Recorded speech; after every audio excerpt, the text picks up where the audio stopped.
नमस्कार। Indian TV 24 के खास कार्यक्रम खास लम्हे में आपका स्वागत है। मैं हूं आपके साथ दीपक तिवारी।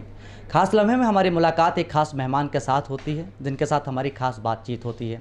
और इसी क्रम में आज खास बातचीत करने के लिए हमारे साथ मौजूद हैं राष्ट्रीय पूर्व सैनिक मंच के राष्ट्रीय अध्यक्ष और icon infra state limited private limited के CMD अजय कुमार जी, जिनके साथ आज हम रूबरू हो रहे हैं और तमाम मुद्दों पर हमारी बात होगी। तो आइए रूबरू होते हैं अजय जी से।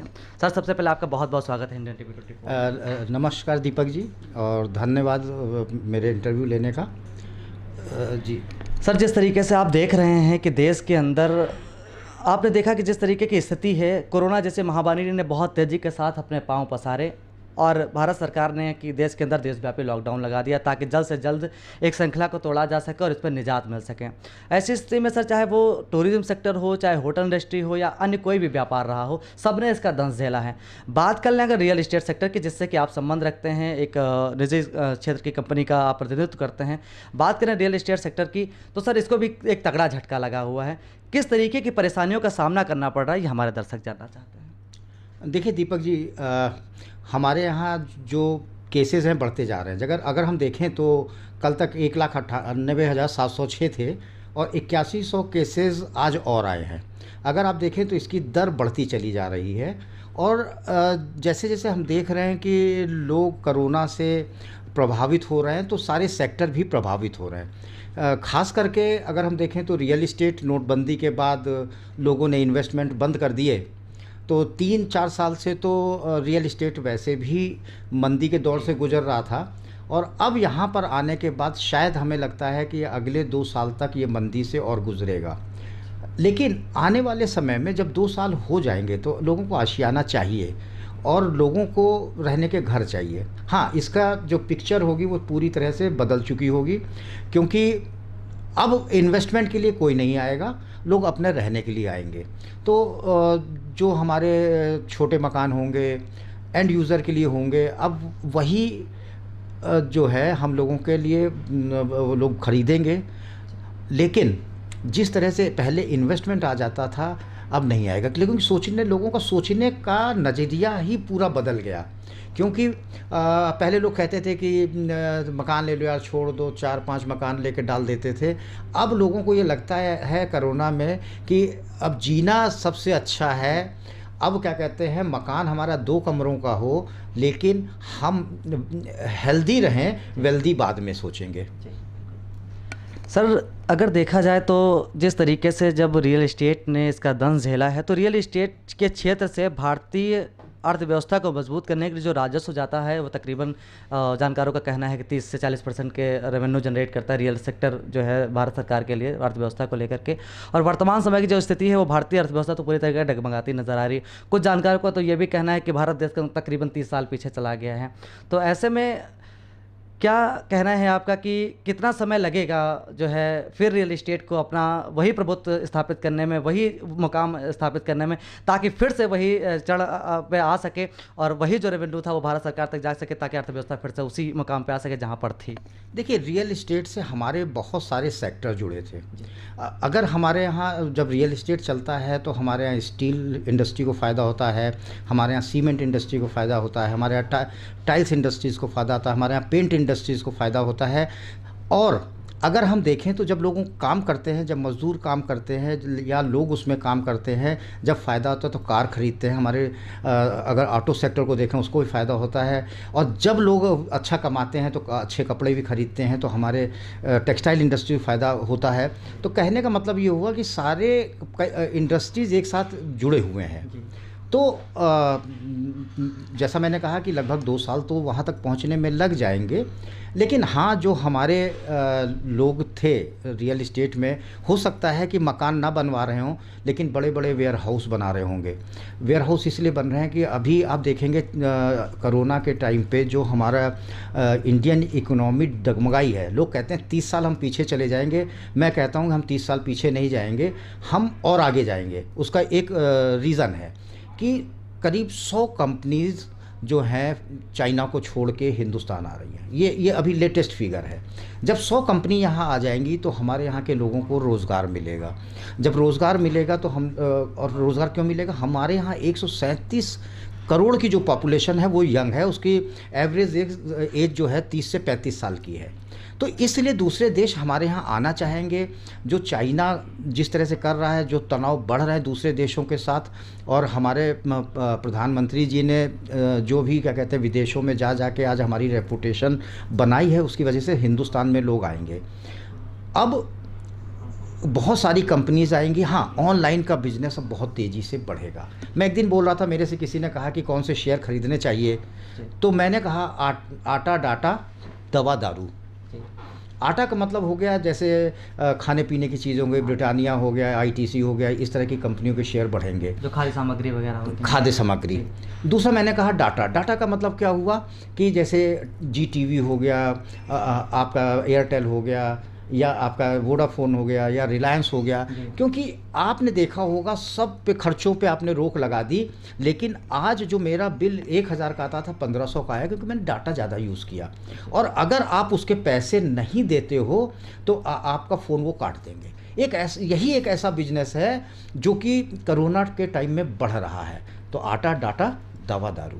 अब हम देखिए लिकर के लिए कितनी मारामारी हुई, दारू की हम बात कर रहे हैं, बहुत मारामारी हुई, और सबसे ज़्यादा हमें रेवेन्यू यही देती है। तो इसको ये भी बंद नहीं होने जा रहा। और जब दवा की हम बात करते हैं तो कोरोना के लिए दवा बनाने की बात यहाँ पे नहीं हो रही है। यहाँ पर बात हो रही है कि अगर किसी को कोरोना होता है तो उसके लंग्स कमज़ोर हो जाएंगे, हो सकता है उसको खांसी की प्रॉब्लम आ जाए। तो जो इसके साइड इफ़ेक्ट्स हैं वो बहुत सारे होने वाले हैं। और जब वो साइड इफ़ेक्ट्स होने वाले हैं तो ये दवा के जो बाकी जितनी भी कंपनियां हैं वो चलने वाली हैं। तो हमारे इन 4 सेक्टर पे तो बहुत ही अच्छा इफ़ेक्ट पड़ेगा। उसके बाद जब नई कंपनी आएंगी तो हमारे बच्चों को रोज़गार अच्छा मिलेगा, और हमारे यहाँ जो यंग पॉपुलेशन 30 से 35 साल एवरेज एज की है, सबको फ़ायदा होगा। और हम लोग क्या कहते हैं, स्टडी कहती है कि 2050 तक हम लोग विश्व की सबसे बड़ी ताकत इकोनॉमिक पावर हमारी जो होगी। लेकिन मैं ये मान के चलता हूँ 2045 तक हम विश्व की सबसे बड़ी अर्थव्यवस्था बन जाएंगे। सर, जैसा कि आपने बताया कि हाँ, हालांकि दंश रियल एस्टेट ने झेला है, तभी आपने सकारात्मक दृष्टिकोण से बात रखी है, और सकारात्मक तरीके से आपने बात रखते हुए दिखाया कि किस तरीके से इतने समय के अंतराल में हम एक मजबूती प्राप्त कर सकेंगे और एक भारतीय अर्थव्यवस्था शायद शीर्ष स्तर पर होगी। ऐसे में बात करें अगर सर, तो रियल एस्टेट सेक्टर अपने ग्राहकों के लिए इस लॉकडाउन की स्थिति में जब कहीं ना कहीं तक इसका प्रभाव पड़ा है, ऐसे में क्या नए आइडियाज़ लेकर के अपने ग्राहकों के लिए रियल एस्टेट सेक्टर लेकर के आ रहा है? दोस्तों, जैसे हमारे यहाँ है, हमने अपने स्टाफ की सैलरी दी, और पिछले 3 महीने से हम लोगों ने अपनी सैलरी नहीं ली। हाँ, हमारे जो स्टाफ हैं उनका घर चलना चाहिए। अब 3 महीने से हमने नहीं ली, हो सकता है हम 2 महीने सैलरी और ना लें, लेकिन कब तक हम अपनी पॉकेट से देंगे? तो उसमें फिर ये बात आई कि कोई नया रास्ता खोजा जाए। तो हम लोगों ने रास्ता ये खोजा, हम रियल इस्टेट में हैं, हमारे पास ज़मीनें पड़ी हुई हैं। जब हमारे पास ज़मीनें पड़ी हुई हैं तो क्या होगा कि हम लोगों ने ऑर्गेनिक खेती के बारे में सोच लिया। ऑर्गेनिक, हमारे जो प्राइम मिनिस्टर हैं, प्रधानमंत्री हैं, उन्होंने बहुत सारी योजनाएं हमारे देश के लिए दी हैं। फिशरीज़ के ऊपर बहुत सारी आ गई, कृषि के ऊपर बहुत सारी आ गई। तो अभी में हमारे पास जो ज़मीनें पड़ी हैं उस पर हम ऑर्गेनिक खेती करने जा रहे हैं। आज हम लोगों ने देखा कि सबको फ्रेश चाहिए। कोई कहता है यार सब्जी में ये हो गया, हमें अब घर में उगानी चाहिए। तो हम एक नया कॉन्सेप्ट लेके आ रहे हैं रूफ गार्डन का। आपका जो आपकी सब्जियां हैं वो आप अपने घर में उगा सकते हैं। एक तो ये कॉन्सेप्ट लेके आ रहे हैं। दूसरा कॉन्सेप्ट लेके आ रहे हैं कि हम फिशरीज़ पे भी काम करने जा रहे हैं। और फिशरीज़ में क्या होगा कि हम फ़िश आपके घर तक पहुंचाएंगे, मशरूम आपके घर तक पहुंचाएंगे। हमारा organicparivar.in के नाम से हमारी वेबसाइट लॉन्च हो रही है। आप हमारे ऐप पे कहेंगे कि हमको इतनी सब्जी चाहिए, तो 1000 रुपये से कम हम आपको नहीं सप्लाई करेंगे, और 1000 के रुपये में हम आपके घर पे पहुंचा देंगे। फ्रेश होगी, ऑर्गेनिक होगी, हमारा देश वेल्दी भी बनेगा, हेल्दी भी बनेगा, और सब लोगों को कहीं ना कहीं अपने प्रोफेशन को चेंज करना पड़ेगा। अपने जो एनवायरनमेंट है उसके हिसाब से सबको बदलना पड़ेगा। जिस तरह से आज आप देख रहे हैं कि जो कंपनियां टी शर्ट्स बनाती थी, कपड़े बनाती थी, आज वो मास्क बनाने लगी हैं। जो कंपनियां लिकर बनाती थी वो सैनिटाइज़र बनाने लगी हैं। तो हर आदमी परिस्थितियों के अनुसार बदलता है और सब बदलेंगे और हमारा देश आगे बढ़ेगा और एक हम 2045 तक विश्व की सबसे बड़ी अर्थव्यवस्था हम बनेंगे। सर भी चर्चा के दौरान आपने एक बात कही मत्स्य पालन को लेकर के, तो मत्स्य पालन जो लोग कर रहे हैं, जो करना चाहते हैं, उनके लिए आप एक सुझाव आपकी तरफ से क्या रहेगा कि अगर वो करना चाहते हैं और उनके पास पूंजी कम है, तो ऐसे में क्या सरकार उनकी कुछ मदद करती है, क्या कोई कदम बढ़ाती है सरकार के ताकि वो अपने मत्स्य पालन को आगे ले जा करके अपने व्यापार को आगे ले जा सकें? इसके बारे में कुछ देखिए, मेरा एक आइडिया है, ये मेरा अपना आइडिया है, सरकार ने तो ऐसा नहीं बोला है। हम कोऑपरेटिव सोसाइटी छोटी छोटी बना लें। आज हमने कोऑपरेटिव सोसाइटी बनाई और हमने जो सरकार हमारी है बहुत सारी सब्सिडीज़ दे रही है, हम उस सब्सिडीज़ का लाभ लें। क्योंकि अगर हम देखें कि सब्जी ही हमें खानी है, हमारे पास हम उतना उत्पादन नहीं कर पाएंगे, इसीलिए हम फिशरीज़ हैचरी इनके लिए जाते हैं।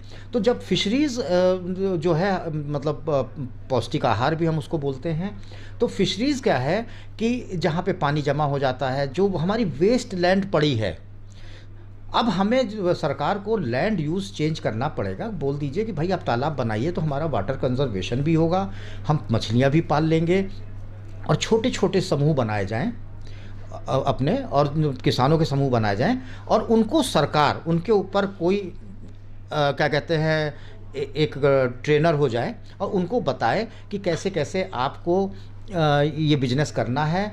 और सबसे बड़ी बात क्या होती है कि आप कुछ भी उगा लीजिए, लेकिन अगर मार्केट नहीं है तो ख़राब हो जाता है। हमारे हिंदुस्तान में जितनी सब्जी हम उगाते हैं 75% सब्जियां ख़राब हो जाती हैं।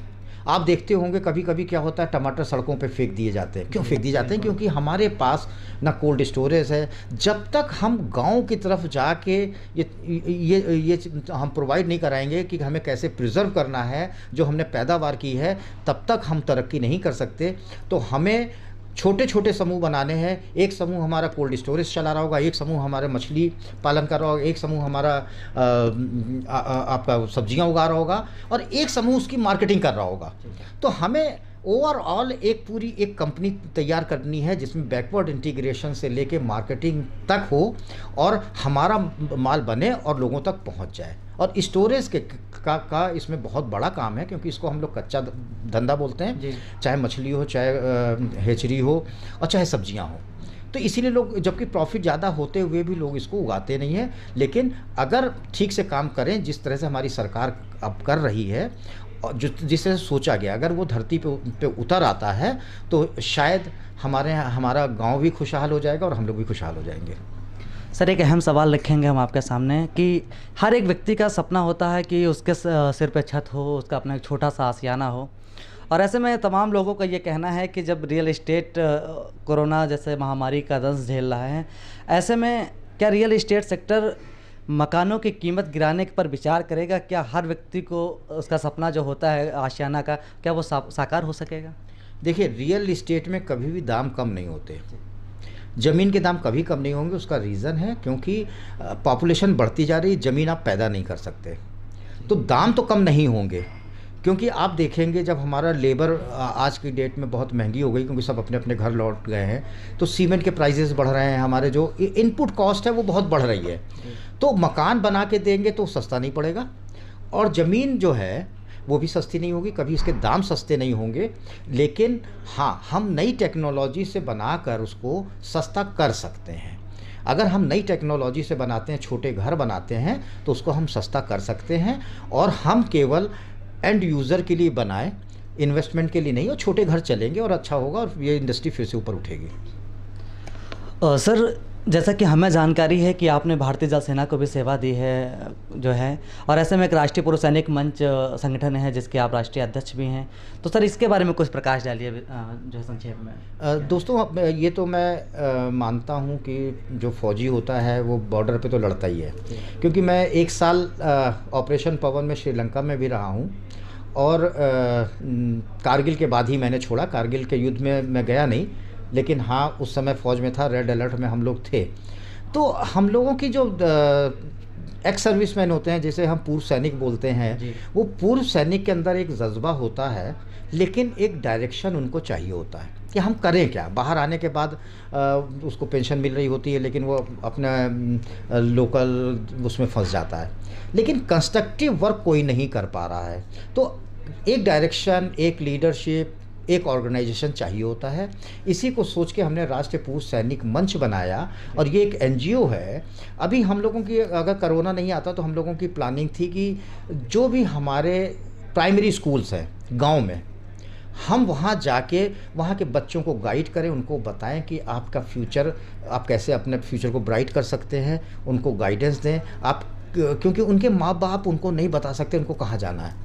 आज हम लोग पढ़े लिखे हैं, हम उनको बता सकते हैं कि इस तरह की ट्रेनिंग लो तो आप यहाँ पे पहुँचोगे, इस तरह की ट्रेनिंग लोगे तो आप आईएएस बनोगे, इस तरह की ट्रेनिंग लोगे तो इंजीनियर बनोगे। और उनको जो चौथे, पाँचवें, छठे से ही उनके दिमाग में हमें ये बात बिठा देनी है कि आपको क्या बनना है। दूसरा क्या होता है कि आज आप जिस तरह का माहौल देख रहे हैं, लोग बात करते हैं हिंदू मुस्लिम, ये सब बेकार की बातें हैं। जी।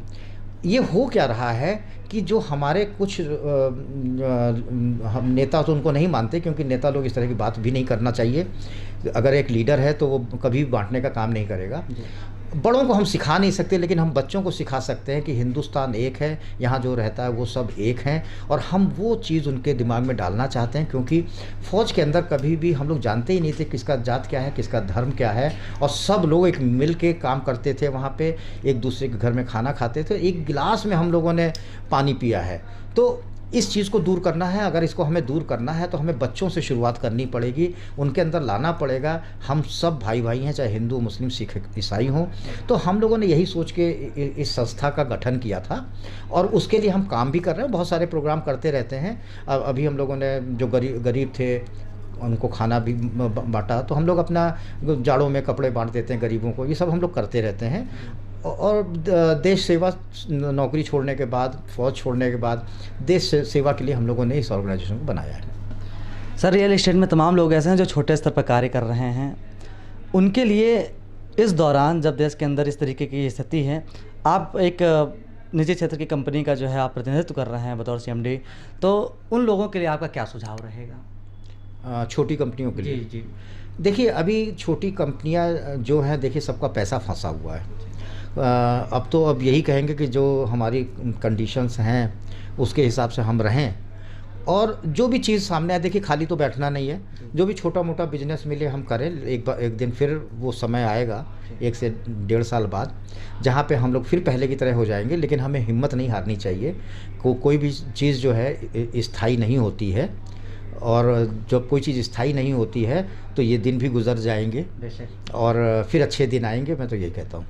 सर, अब इस बात को भी नज़रअंदाज नहीं कर सकते हैं कि देश के अंदर जिस तरीके की स्थिति है, पहली बार ऐसा इतिहास में हुआ सर कि जब रेल के पहिए थम गए, न्यायालय के दरवाजे बंद कर दिए गए, सारे संसाधन, सारे प्रतिष्ठान, सारी दुकानें बंद कर दी गई, ऐसी स्थिति देश के अंदर पैदा हो गई है। तो हालात जब भयावह हैं, ऐसी स्थिति में अजय कुमार जी, आप जो है समस्त देशवासियों को इंडियन टीवी 24 के माध्यम से इस कोरोना महामारी को लेकर के क्या संदेश देना चाहेंगे? देखिए, भारतीय रेल के इतिहास में पहली बार ऐसा हुआ है कि रेलगाड़ी के पहिए रुके, और शायद हमारी जो रेल सेवा है विश्व की सबसे बड़ी रेल सेवा है। लेकिन जान की कीमत अनमोल है, और जान की कीमत अनमोल होने की ही वजह से ये सब किया गया। आज जिस हिसाब से हम लोग देख रहे हैं कि हमारे केसेस बढ़ते चले जा रहे हैं, और हो सकता है, जो मैं सोच रहा हूँ, दोबारा हमें लॉकबंदी करनी पड़ेगी, कर्फ्यू भी लगाना पड़ेगा। क्यों? क्योंकि हम लोग नहीं मानते, हम लोग सोशल डिस्टेंसिंग की बात नहीं कर रहे, हम लोग जो भी प्रिकॉशंस है वो नहीं ले रहे, हम लोग मास्क नहीं पहनते। तो इससे हमारी स्थिति और भयावह हो रही है। और जो बाहर से हमारे प्रवासी मजदूर थे जो वापस आए हैं, उनकी चेकिंग भी नहीं हुई और वो लोग मिक्सअप हो गए हैं, तो स्थिति थोड़ी सी गंभीर होगी। लेकिन हम लोगों से कहेंगे अपने खान पान पे ध्यान रखें। जिस तरह से 60 साल के ऊपर या जिसको कोई बीमारी है, शुगर या इस तरह की कोई बीमारी है, तो घर से बाहर ना निकलें, और बच्चों को भी ना निकलने दें। और इम्यून पावर को बनाए रखें। बहुत सारी चीज़ें हमारे हिंदुस्तान आयुर्वेदिक में बहुत आगे है, आयुर्वेदा में आगे है, तो हम लोग बहुत सारे अपने इम्यून पावर को बनाए रखें। और जो भी गवर्नमेंट कहती है, चाहे सोशल डिस्टेंसिंग की बात हो, चाहे हमें मास्क पहनने की बात हो, चाहे हमें एक मोटरसाइकिल पे 2 लोगों को नहीं बैठना है, तो वो कहती है तो हमारे अच्छे के लिए कह रही है, गवर्नमेंट का इसमें कोई वो नहीं है, तो हमें वो मानना पड़ेगा। नहीं मानेंगे तो उसका नतीजा भी भुगतने के लिए हमें तैयार रहना चाहिए। अजय जी, हमें समय देने के लिए आपका बहुत बहुत धन्यवाद। इंडियन टीवी 24 के खास कार्यक्रम खास लम्हे में आज हमारी मुलाकात हो रही थी राष्ट्रीय पूर्व सैनिक मंच के राष्ट्रीय अध्यक्ष और icon infra state service private limited के CMD अजय कुमार जी से। अगली कड़ी में हम फिर किसी शख्सियत के साथ आपके साथ रूबरू होंगे। तब तक देखते रहिए इंडियन टीवी 24 में, यानी दीपक तिवारी के साथ। नमस्कार।